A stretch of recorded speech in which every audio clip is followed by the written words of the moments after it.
primeiro, boa noite, é sempre bom estar aqui e contar convosco. De facto, não sei se é tantas ideias dos encontros, mas é bom estar convosco, mais do que a questão conceitual, que é importante, mais a interação que se gera e os frutos que se levam para o futuro, ou sejam potiguares, ou sejam portugueses, ou sejam do Rio, ou de qualquer lugar. Esta rede, diria, de amizade, que de facto cria-se muita amizade aqui, muita amizade com o debate também. Vamos começar com a professora Maria do Céu, que aceitou o nosso convite, que, é óbvio, é doutora em Ciências Humanas e Geografia Humana pela Universidade de São Paulo, possui experiência na área de Geografia com ênfase para movimentos sociais, conflito ambiental, que já debatemos de alguma forma aqui também, embora amanhã debatemos um pouco mais, possuindo igualmente pesquisa sobre atividades litorâneas, estivemos a falar um pouco aqui no intervalo, e áreas protegidas, atuando principalmente nos seguintes temas: geografia, cidade, ensino, Estado e espaço, e certamente outras matérias, mas vamos ouvi-la e aguardamos pela professora Laura, entretanto. Mas vamos ouvir a professora Maria do Céu. Obrigado por ter. Essa mesa tem o título, um título maior, né, que era, aí diz, de comunicação, informação e conhecimento ambiental. Essa é Quando eu conversei com o Fábio, a sugestão era a gente pensar um pouco como eu, professora, como eu tenho tratado as questões que eu venho trabalhando, e também para pensar um pouco a questão da metodologia, já que sou professora desde 1989 de metodologia e prática da pesquisa. E é lógico que esse convite me agrada, porque a possibilidade, como já foi dito aqui, da gente estabelecer, ampliar os diálogos que nós temos trazido e temos interesse em articular. Eu sou professora desde 89 da geografia, mas desde 2013, quando eu saí para o pós-doutorado, eu já estava envolvida com um grupo da economia da UFC, que estava muito incomodada, esse grupo estava muito incomodado com as situações do curso, e a gente dizia, vamos construir algo novo na universidade que nos permita sair desses lugares comuns. Na geografia, ainda muito aquela marca, uma geografia que separa a geografia urbana de geografia rural. Hoje a gente até ouviu aqui, né, que a geografia agrária não está em moda, e isso parece, então, e o outro polo da geografia física. E em 2013, eu que tinha feito mestrado e doutorado na USP, fui para a UNB, porque eu tinha uma demanda do movimento social, que era tentar responder por que dos 6 pedidos de Resex no Ceará, das solicitações que foram encaminhadas 2000 e 2001, somente os casos de Parainha do Canto Verde, Beberibe, Batoque, em Aquiraz, que tinham tornado-se realidade, se nos outros casos, todos se tratavam de conflitos territoriais, e conflitos territoriais históricos, que vinham sendo fruto de ações dos especuladores imobiliários, de empreendedores turísticos, de veranistas, né, que se interessavam pelas casas dos pescadores, E por que em 2003 o governo Lula cria a Resex Batoque, sem as condições de implementar, mas havia uma decisão política e o decreto publicado. Era tempos do IBAMA na responsabilidade da questão ambiental e ainda da fiscalização, da conservação. O Conselho Gestor Deliberativo só será instalado em 2009. E no caso da Prainha do Canto Verde, que também o pedido era de 2001, a RESEC foi decretada no segundo governo Lula e implementada a partir do governo Dilma em 2009. Em 2008 Lula sai, mas os movimentos, como nós tínhamos toda a zona costeira, onde nós tínhamos comunidades que viviam conflitos territoriais, então o movimento não sabia e não conseguia ter os elementos, porque quando se divide o IBAMA, também a gente perdeu a referência que era o NEA, Núcleo de Educação Ambiental no Ceará, que era parceiro e a gente conseguia ter, agora era tudo em Brasília. E aí lá fui eu fazer o pós-doutorado, fiz a pesquisa em todo o acervo dos não mais 6 processos, mas 8 processos que falavam de solicitações.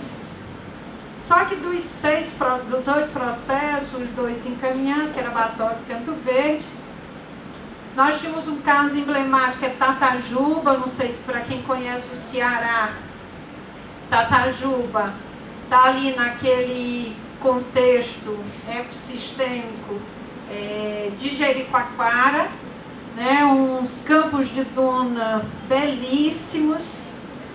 Tatajuba, ali naquela região, é muito parecido com os lençóis maranhenses, dos pequenos lençóis. Então você imagina o que é esse patrimônio ambiental, mas mesmo o processo de Tatajuba tendo mais de 1000 páginas, a comissão do ICMBio, que é responsável pela criação das unidades, quando eu cheguei lá dizia: professora, é porque essa comunidade está dividida, portanto nós não vamos fazer nada. Mas isso não foi dito para a comunidade Tatajuba.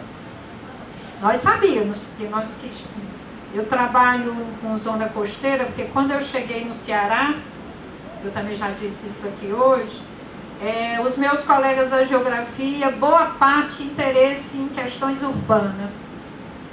E aí era hora de outros que estavam chegando procurar outras áreas, porque as disciplinas, os laboratórios, e vocês também sabem como é que funcionam isso, ensinar nos universitários. E aí eu decidi, bom, logo depois eu passei eu que trabalhava com questões de terra na cidade, eu tive que trabalhar com os conflitos que eu estou vendo na zona costeira, é algo próximo e me deixa num lugar muito confortável. Lá fui eu. Então eu pesquiso sobre zona costeira do Ceará desde 94. Fiz o doutorado pensando a questão da terra e aí vou em 2003 fazer o pós-doutorado na UNB e estudar os processos. E nos processos, assim, o que a gente não sabia, a gente imaginava, mas era muito claro, por exemplo, que os especuladores, os que disputavam a terra com essas comunidades, também interferiam nesses processos. Então tem documentos, tem ofício, tem reportagens que a gente sabe que não foi colocada pelo movimento, mas por quem tinha interesse. Inclusive, nesse momento pesquisando, Canto Verde, que a comunidade tinha ganho a ação em 2009, o que possibilitou a decretação da RESEX, o que é que nós vimos acontecer? 19 dias antes do dia da decretação da RESEX da Praia em Canto Verde em 2009, um empresário do setor educacional de Fortaleza, que eu estou proibida, eu e o ICMBio estamos proibidos de citá-lo. Você mandou Mas, 19 dias antes da decretação, e a gente vê os dedos dele lá no processo, ele entra com uma ação de uso capião solicitando mais de 50% da área decretada com o RESEX da Prainha do Canto Verde.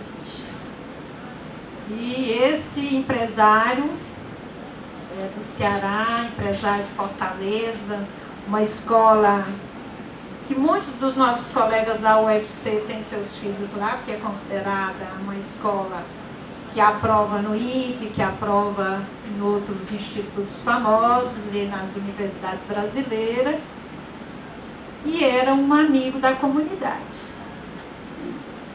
Era essa a notícia que a gente tinha, e eles não desconfiavam que ele ia pegar parte das matrículas que está no primeiro processo, que é contra o Henrique Jorge e o Antônio Salles, dois grandes empresários do Ceará, que ele ia entrar com uma ação de uso capião e que a Justiça Federal em Limoeiro do Norte dá como ganho de causa na primeira instância. E aí a gente fica sabendo. Eu tinha sido convidada para vir para uma atividade da RP para definição do perfil do beneficiário. Quando eu vi o processo, eu digo, olha, tem alguma coisa errada com esse processo. Porque, por incrível que pareça, o processo corre, o ICMBio é o sujeito da ação, porque não é contra a comunidade que ele entra, porque ele mesmo dizia, na comunidade a justiça disse que a terra não é do Henrique Jorge, que a terra não é do Antônio Salles, e não é também da comunidade. Portanto, nós estamos falando de uma terra que depois nós ficamos sabendo que ele dizia que mais de 50% era dele.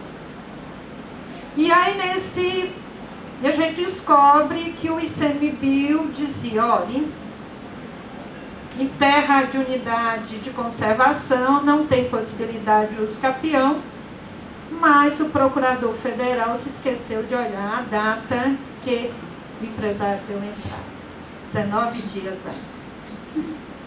Então ele sabia que a Resex ia ser decretada.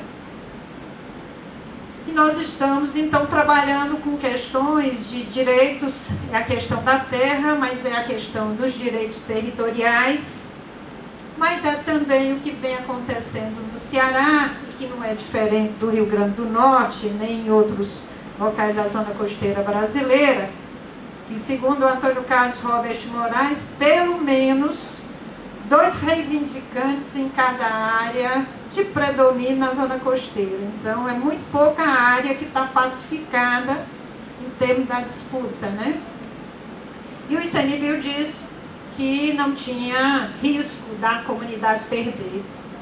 O advogado que acompanhava a comunidade disse que se o ICMBio estava dizendo que não teria como ter ação de uso capião em terra de unidade de conservação, que a comunidade deveria ir lá e reforçar que tinha interesse em trabalhar a gestão daquela unidade.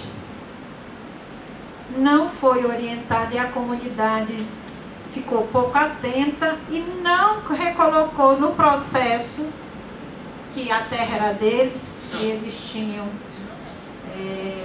os indicadores, as famílias, as gerações, que há mais de 200 anos que ele estava ocupando aquela terra, então a terra era deles. Então vocês imaginam que é a situação das comunidades. Então, das duas, Batoque, nós temos hoje 30% dos que têm moradia ou casa de veraneio dentro de Batoque, que é de quem é de fora. E parte delas foi construída depois da decretação da Resex em 2003. Imagina as comunidades que não tiveram seus processos encaminhados porque o Poder Público Federal entendia, ou porque tinha divisão na comunidade, ou em outros processos porque dizia que não tinha recurso, em outros processos porque não tinha equipes para fazer diagnóstico. E a zona costeira do Ceará, quando eu penso que acontece do ponto de vista ambiental, que não é só ambiental, nós temos uma grande marca. Até a década de 60 no Ceará, as terras arenosas, essas que estão às praias, as comunidades as pesqueiras e as costeiras, aquelas que estão mais associadas aos manguezais, às áreas próximas dos rios, com os estuários, não tinha disputa a partir da década de 70, isso primeiro os veranistas, depois os empresários, o Prodetur Ceará, que na verdade surge como Prodetur e Ceará de 89, na época do Tasso, depois se transforma em Prodetur Ceará, que depois é o modelo de implementação no Brasil, que aí vai tomar todas as... Então tem o Prodetur, até hoje o governo do estado endividado com recurso, porque a tomada de recurso e a promessa de emprego para as comunidades não aconteceu, e os negócios, muitos deles falidos, como o Porto Canoa em Aracati. E se isso já não era o suficiente da pressão sobre essas comunidades, nós vamos ver em 2006 a chegada da cassinocultura, que aí vai ser uma outra disputa significativa naquelas comunidades que estão associadas aos territórios que têm manguezais, e Capuí, em Aracati, no Cumbe. Então nós vamos ver isso sendo posto. 2008, os primeiros parques que eram fruto dos leilões ocorridos em 2003, 2004, já governo Lula, começam a ser implementados. Então essas comunidades de novo impactadas a partir dos parques. E o governo do estado, com uma perspectiva de não fiscalização, a década de 90 os movimentos sociais diziam no Ceará, onde tem uma placa da SEMAS, tem um crime ambiental autorizado. Isso era dito nas audiências públicas, não era entre eles não, era nas audiências públicas. E não é pouca verdade, é tanto que nós tivemos o superintendente do IBAMA, que já foi preso no Ceará, professores da universidade, que também na mesma situação, técnicos. E a notícia de anteontem é que o superintendente da SEMAS e 5 funcionários foram presos também por venda de licenciamento. Então a história Então, se essas comunidades viviam isso desde a década de 90, quando chegam os parques eólicos, não tinha fiscalização. No Cumbe, que é uma comunidade quilombola já impactada pela cassinocultura, os parques tomam toda a área do campo de dunas, inclusive o cemitério, e eles que eram, ali estava a fonte de água da cidade de Aracati. A água hoje é saloba, porque com as construções, aquelas torres de 50 por 50 metros, você tem a seção dos cursos de água, e a água hoje, que era água boa, de qualidade no Cumbe, está saloba para a própria comunidade e para aquela que vai para abastecer Aracati. Então nós temos aí as eólicas. E agora o plano de uso da maricultura no mar. Então a ideia de também lotear o mar. Então você imagina o que é a situação. E com um órgão que o superintendente foi preso e os técnicos. Então a situação, a questão ambiental no Ceará é muito grave. E saindo desse campo do diálogo em relação às comunidades tradicionais, eu imagino que vocês conhecem a história do Complexo Industrial Portuário do Pecém, porque é a grande notícia de que a transposição vai levar água para dentro do Complexo Industrial Portuário do Pecém. Complexo Industrial Portuário do Pecém, que está na área prioritária, Caucá e Itapipoca, onde os recursos do Banco Mundial que veio e que endividou o Estado, é a mesma área. Então, quer dizer, como é que você planeja desenvolver turismo, mas você põe lá na mesma área um complexo industrial portuário, que a perspectiva era da refinaria do Ceará, que mesmo com os gastos que tiveram e com todos os investimentos, ela não vai acontecer. E agora o governo do estado, que é um governo, infelizmente, nosso amigo Camilo, que fez o UFC, que fez Prodema, agora está autorizando a retirada da água daquele complexo da zona costeira ali naquela região, inclusive do Lagamar do Cauí, para usar na termoelétrica. Então vocês imaginem que a situação é muito grave do ponto de vista ambiental. E aí, como é que a gente pensa, né? Eu que estou aí, podemos passar. Carol, por favor.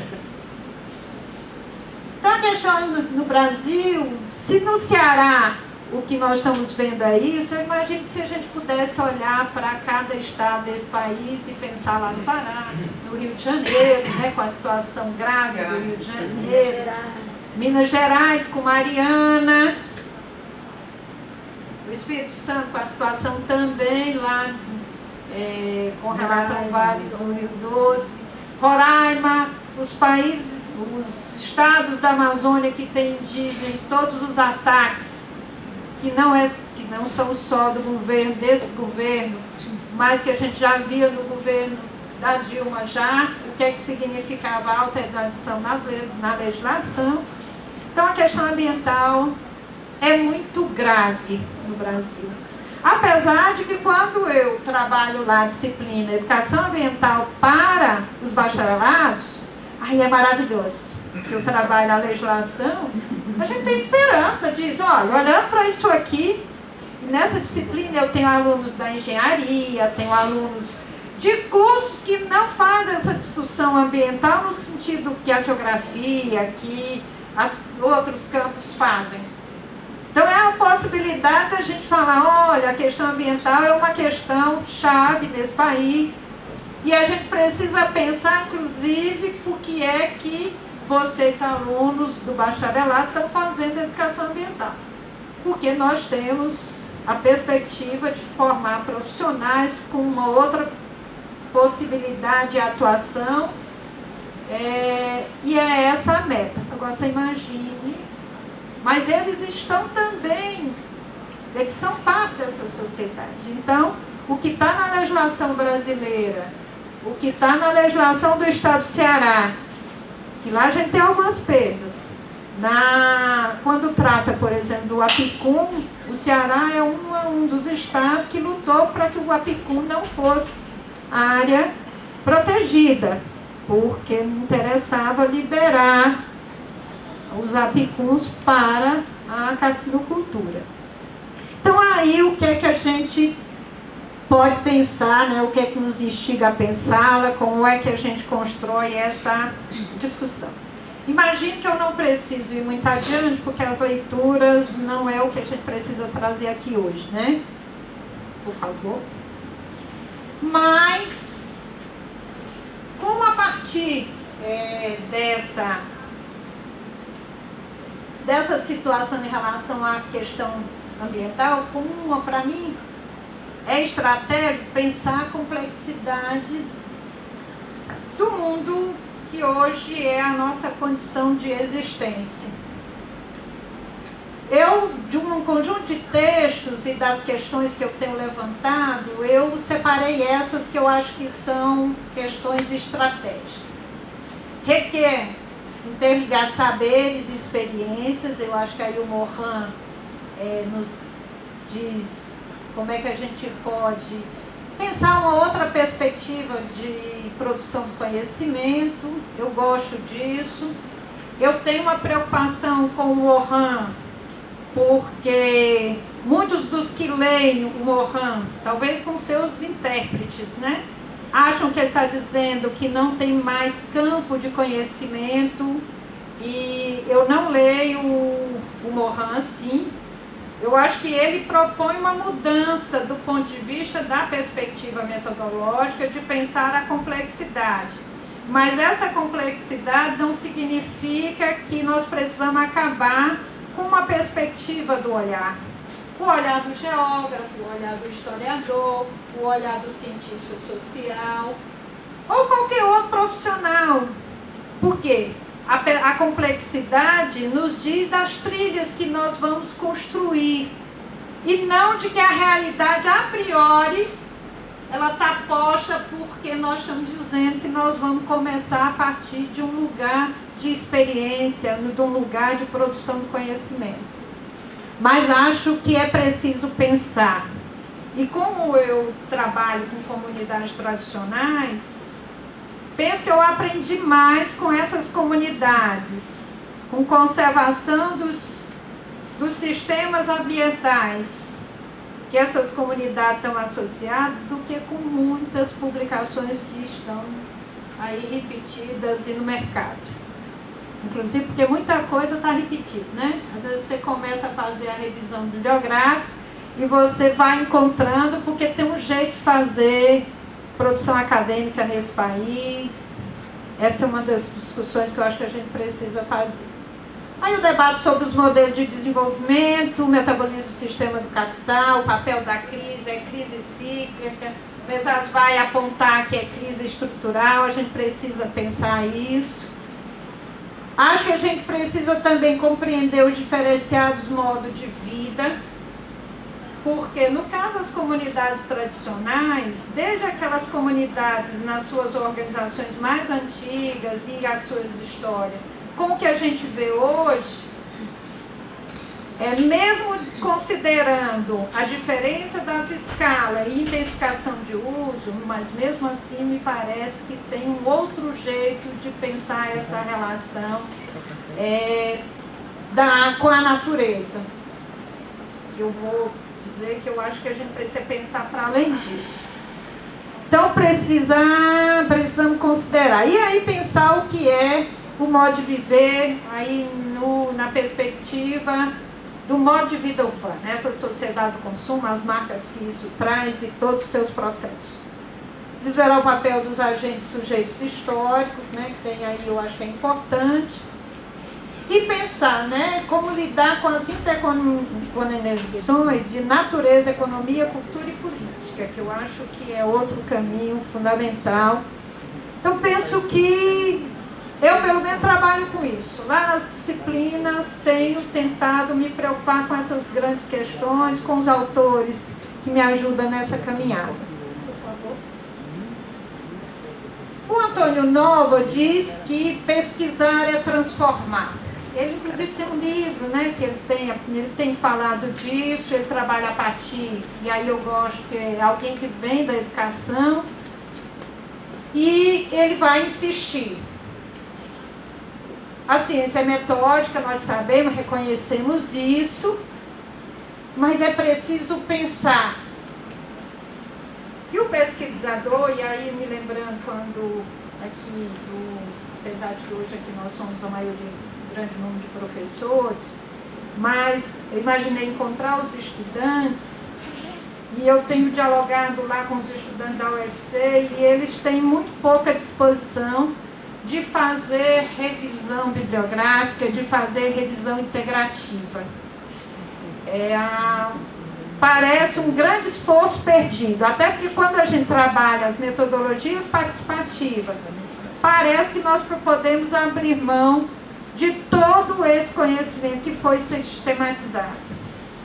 Mesmo que seja para superá-lo, penso que a gente precisa conhecer. Nesse sentido, a metodologia nos exige conhecer, inclusive, o que são as condições em cada campo disciplinar. E aí, na geografia, como é que a gente lida com os conceitos, por exemplo, que balizam a geografia? Como é que a gente lida com as categorias de análise? Espaço, região, território, lugar e paisagem. Então, nesse sentido. E o Antônio Nova também, e a partir dele, eu acho que a gente precisa pensar na transgressão metodológica. aquela ideia de que quando você faz o mapa dos métodos, né, de que você sai repetindo, hoje talvez seja mais importante não tentar enquadrar no que são as descrições do método, seja da fenomenologia, seja do materialismo dialético, mas a perspectiva de construir um método que a gente possa chamá-lo e qualificá-lo como o método da complexidade.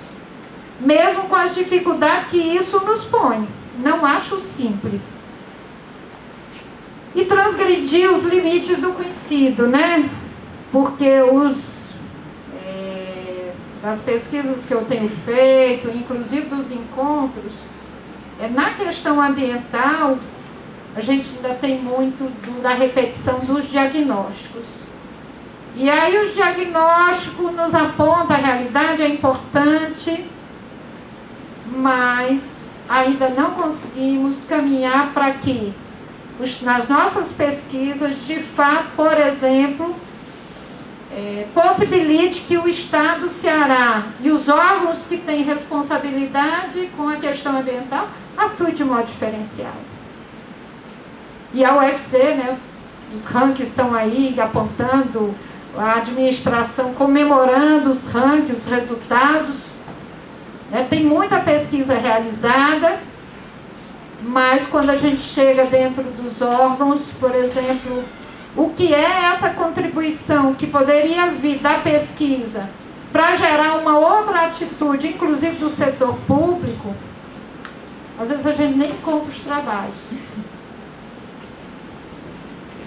A UFC tem um repositório das teses, né, por causa da exigência. Mas vai nos órgãos ambientais e tente encontrar o que é que está disponibilizado. Inclusive em áreas que nós temos que são estratégicas, como as unidades de conservação. A gente pergunta para a equipe do ICMBio, cadê o acervo? Porque tem só da prainha do Canto Verde, a última vez que eu contei tinha 90 trabalhos. Mas esses trabalhos, se chegar alguém e precisar fazer essa caminhada, o que foi essas trajetórias de pesquisa, uma parte está guardada com o René Scherer. Quem conhece o Ceará sabe que o René vem para o Ceará, vai para a prainha do Canto Verde, passa a ser um amigo da prainha do Canto Verde, mas ele se casa com a moradora e aí ele cumpre esse papel. Por exemplo, quando a gente precisa dos trabalhos, não dos meus, mas de pessoas do Rio, tem muita gente do Rio que veio, fez. A gente sabe que o René tem, porque como ele recebe as pessoas na comunidade, uma das coisas que ele negocia é para ficar com uma cópia. Então há um desafio aí para a gente pensar nisso. Então nessa discussão da metodologia, a necessidade de pensar, para além do que já está produzido, desses diagnósticos são importantes, mas a gente precisa ir além, inclusive para uma ação do poder público que seja, que a gente possa construir outras que eu estou chamando aqui de arquiteturas interpretativas.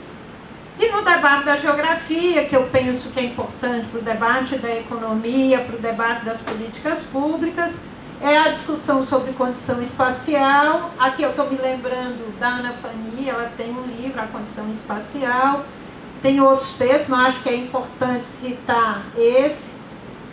E o debate sobre como é que a gente retoma a discussão do ambiente, e esse conceito de ambiente, que é o que a gente vai discutir a partir de uma concepção. É relação homem-natureza? É relação sociedade-natureza? Ou é relação sociedade-espaço? Eu penso que, na verdade, como eu trabalho com o conceito de natureza, que não é a ideia que o humano está fora da natureza, eu tenho tentado construir, e aí com outros autores que também têm feito isso pelo Brasil, de pensar uma relação sociedade-espaço. E para isso, nessa relação sociedade-espaço, surgem os territórios. As territorialidades, a territorialização e a reterritorialização. E o que é que significa esses impactos todos? Inclusive, em muitos casos, no Ceará, é de que as comunidades foram desterritorializadas e não puderam encontrar seu novo lugar para exercer sua condição de identidade de comunidade, seja ela quilombola, seja ela de comunidade de pescadores.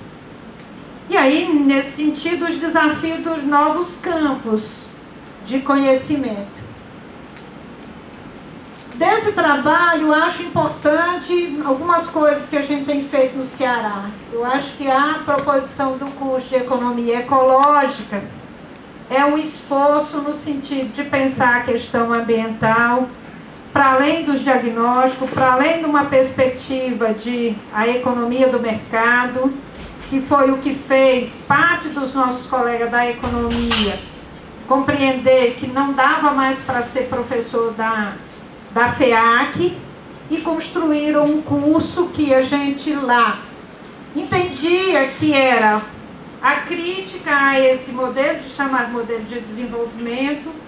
Era preciso avançar na questão do debate ecológico, de construir melhores condições do ponto de vista da preservação, da conservação dos recursos e da possibilidade, mais do que isso, de pensar as comunidades, de pensar os direitos territoriais.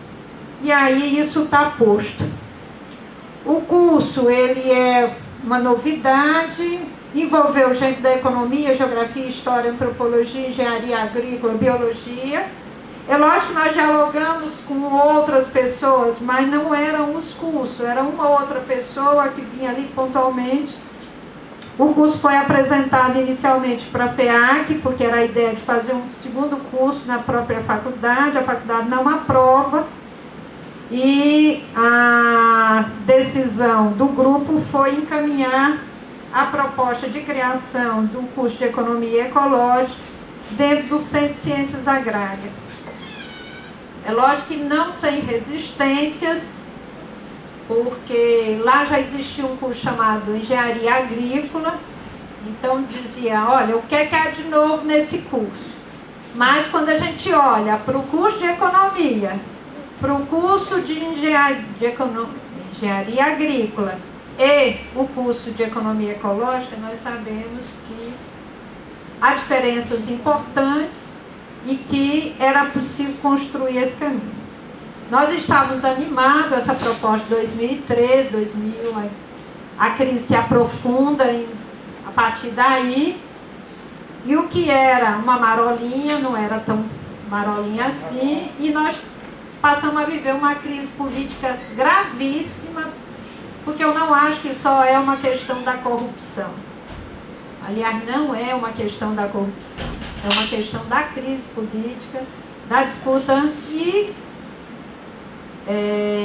mesmo compreendendo que os governos anteriores já tinham muito do que era aquilo que o movimento social, os movimentos sociais não defendiam, mas me parece que tem muito claro ali um golpe que vai gerar essa condição que nós vamos viver. E eu preciso caminhar um pouquinho mais rápido, mas se vocês se interessarem pelo curso, eu acho que dá para... Tem um artigo assinado pelo Aécio Oliveira, que coordena esse processo, que está no boletim EcoE, que a gente conta bem detalhadinho como é que foi essa construção. O PPC do curso ainda não está disponibilizado na internet, porque nós estamos esperando a comissão de avaliação. Era para ser setembro, a comissão ainda não veio, porque até a hora que tem esse primeiro reconhecimento, se não tiver divulgado, você pode cumprir formalidade. Na hora que você divulga, é uma nova versão, então a UFC decidiu por aguardar a avaliação. Por favor. Esse projeto me parece que é pensar uma outra formação, uma outra perspectiva, mas o que também me parece é que coloca o desafio para os próprios formadores.